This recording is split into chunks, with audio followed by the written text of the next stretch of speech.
This potion will allow you to get rid of moss in just one day. When you see that green deposit on the driveway to the garage or on the patio tiles, start acting. Moss is best combated on a sunny day. It is known to appear in damp and shaded areas. The sun is its enemy, especially after a mild winter. It sprouts even in places where it has never been before. That's why today I'll show you a homemade spray that will tackle it. Prepare a container and mix water with vinegar in a ratio of 1 to 2. For example, pour 200 milliliters of water into the container and add 400 milliliters of vinegar. Vinegar is known for its effectiveness in combating moss. Add a bit of dishwashing liquid to the mixture.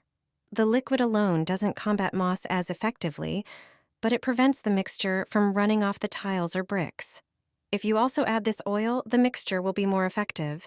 It's geranium essential oil. It's a natural agent for removing moss and weeds. Pour the mixture into the bottle. Spray the area where moss occurs. As I mentioned earlier, it's best to do this on a sunny day. The sun will speed up the whole process of eliminating moss. The next day, just sweep and the tiles will be clean. You can always have such a liquid on hand and use it regularly to prevent moss from reappearing.